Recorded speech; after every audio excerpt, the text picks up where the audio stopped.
எப்போவுமே பட்டி பொங்கல் வந்து கட்டுத்துறையில் தாங்க வைப்போம். அங்கே போய் கல் கூட்டி எல்லா பொங்கலுமே அங்கேயே வச்சுருவோம். அம்மா வீட்டில் பார்த்திங்கன்னா 3 பொங்கல் வைப்போங்க. ஒன்று வந்து விநாயகர் பொங்கல், இன்னொன்று இந்த குலதெய்வத்துக்காக, இன்னொன்று வந்து பட்டிக்காக. நம்ம ஊர் சைடு விநாயகர் பொங்கல் மார்கழி மாதம் கடைசியிலேயே வச்சுருவாங்க. விநாயகர் கோயிலில் தான் வைப்பாங்க. ஊர்லேயே எல்லாருமே ஒன்று கூடி விநாயகர் கோயிலில் பொங்கல் வைப்பாங்க. இந்த டைம் எங்களால் கலந்துக்க முடியலைன்னு விநாயகர் பொங்கல் சரி வீட்லேயே பட்டி நோம்பி அன்றைக்கே வச்சிடலான்னு விநாயகருக்கும் சேர்த்து 3 பொங்கலாக வச்சாச்சுங்க.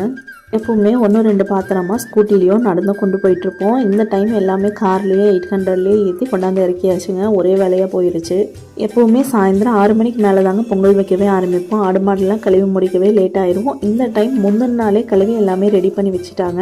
அதனால் பொங்கல் வைக்கிறக்கும் கரெக்டாக இருந்தது.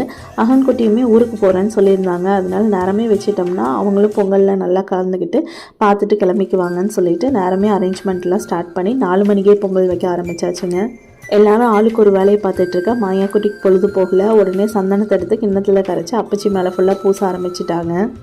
இந்த டைம் முதல்ல விநாயகர் பொங்கல் தாங்க வச்சோம். விநாயகர் பொங்கல் ரொம்ப சிறப்பாக அழகாக நல்லா வடக்கு பார்த்து பொங்கி வந்தது. எப்போவுமே வடக்கு பார்த்து பொங்கி வந்தால் ரொம்ப நல்லதுன்னு சொல்லுவாங்க.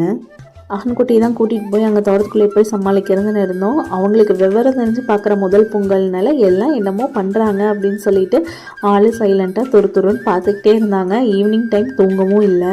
எல்லா வேலையுமே கரெக்டாக பண்ணி கடைசியில் மாட்டுக்கொம்புக்கு பெயிண்ட் அடிக்க மறந்துட்டாங்க. முதல்ல எல்லாம் பெயிண்ட் அடிச்சிட்ருப்போம் சின்ன வயசில். பெயிண்ட் வந்து கெமிக்கல் மாட்டுக்கொம்பில் பூசக்கூடாதுன்னு சொல்லிட்டு காவிக்கு மாறினோங்க. காவி அடித்து சந்தன குங்குமம் போட்டு வச்சுருவோம்.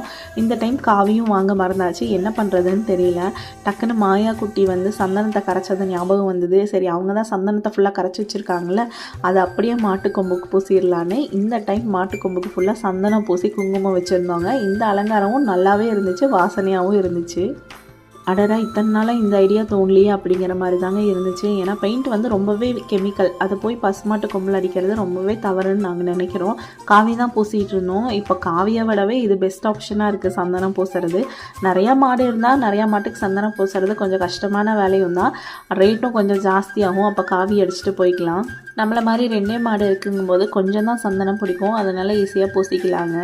முதலையெல்லாம் ஏகப்பட்ட மாடு, செம்பிளி ஆடு, வெள்ளாடுன்னு சொல்லிட்டு நிறையா வச்சுருந்தோம். இப்போ ஒன்றொன்னாவே குறைச்சாச்சுங்க. அப்பா அம்மாவனாலேயே முடியறதில்ல.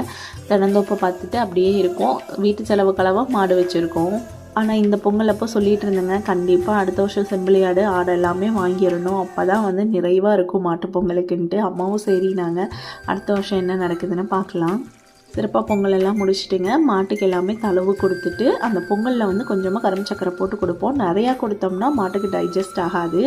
நம்ம பட்டி பொங்கல் எல்லாம் எப்படி இருந்ததுன்னு கண்டிப்பாக சொல்லுங்கள். இன்னொரு வீடியோவில் பார்க்க